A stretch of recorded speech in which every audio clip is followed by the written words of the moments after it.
ಪಹಲ್ಗಾಮ್ ಉಗ್ರ ದಾಳಿ ಬಳಿಕ ಸೇನಾ ಮೆಗಾ ಬೇಟೆಯನ್ನು ಶುರು ಮಾಡಿದೆ.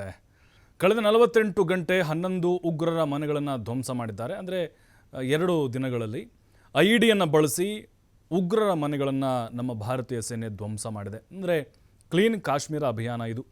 ಎಕ್ಸಾನ್ ಉಲ್ ಹಕ್, ಜಾಕೀರ್ ಅಹಮದ್ ಗನಿಯಾ, ಶಾಹಿದ್ ಅಹಮದ್ ಕುತಾಯ್, ಜಾಹಿದ್ ಅಹಮದ್ ಹ್ಯಾರಿಸ್, ಆಸಿಫ್ ಅಹಮದ್, ಆದಿಲ್ ತೋಕರ್ ಮನೆಯನ್ನು, ಜೊತೆಗೆ ಉಗ್ರ ಫಾರೂಕ್ ಅಹಮದ್ದು, ಅದ್ನಾನ್ ಶಫಿ ಮನೆ, ಹಾಗೆ ಜಮೀಲ್ ಅಹಮದ್ ಶೇರ್ ಗೋಜರಿ ಮನೆಗಳನ್ನು ಧ್ವಂಸ ಮಾಡಲಾಗಿದೆ. ಐಡಿಗಳನ್ನು ಬಳಸಿ ಸ್ಫೋಟ ಮಾಡಲಾಗಿದೆ. ಯಾಕೆಂದರೆ ಇವರು ಇದರಲ್ಲಿ ಬಹಳ ಸಕ್ರಿಯರಾಗಿ ಗುರುತಿಸ್ಕೊಂಡಿದ್ದಾರೆ. ಏನು ಮನೆಯನ್ನು ಧ್ವಂಸ ಮಾಡಿದ್ದಾರೆ ಅವರೆಲ್ಲರೂ ಕೂಡ ಅವರು ಉಗ್ರಗಾಮಿಗಳ ಟೆರರಿಸ್ಟ್ಗಳು. LETಯಲ್ಲಿ ಗುರುತಿಸ್ಕೊಂಡಿದ್ದಾರೆ, TRFನಲ್ಲಿ ಗುರುತಿಸ್ಕೊಂಡಿದ್ದಾರೆ. ಕೆಲವು ವಿಧ್ವಂಸಕ ಕೃತ್ಯಗಳಲ್ಲೂ ಕೂಡ ಇವರ ಪಾತ್ರ ಇರೋದು ಗೊತ್ತಾಗಿದೆ. ಸುಮ್ಮನೆ ಹೋಗಿ ಅವ್ರ ಮನೆಯನ್ನು ಧ್ವಂಸ ಮಾಡಿ ಬಂದಿಲ್ಲ ನಮ್ಮ ಸೇನಾಧಿಕಾರಿಗಳು.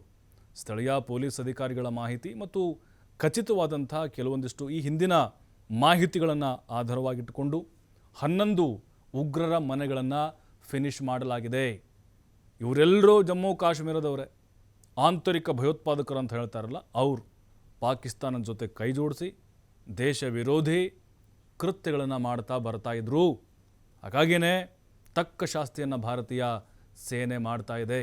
ಇನ್ನೂ ಇದ್ದಾರೆ, ತೆಗಿತಾ ಇದ್ದಾರೆ ಎಲ್ಲ ಮಾಹಿತಿಯನ್ನು. ಮನೆಗೆ ನುಗ್ಗಿ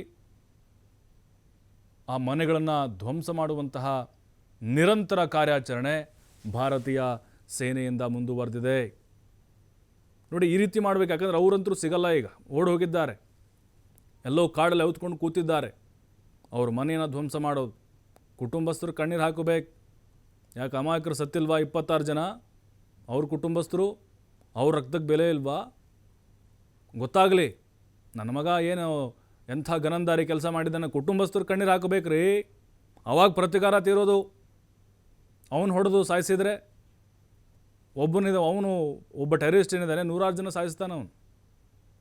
ಹಾಗಾಗಿ ಆ ನೋವು, ಕಣ್ಣೀರು ಅದೆಲ್ಲವೂ ಕೂಡ ಆತನ ಕುಟುಂಬಸ್ಥರಿಗೆ ಗೊತ್ತಾಗಬೇಕು.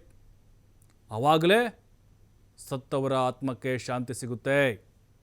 ಇವತ್ತಲ್ಲ ನಾಳೆ ಅವ್ರನ್ನ ಹೊಡಿತಾರೆ, ಅದು ಬೇರೆ.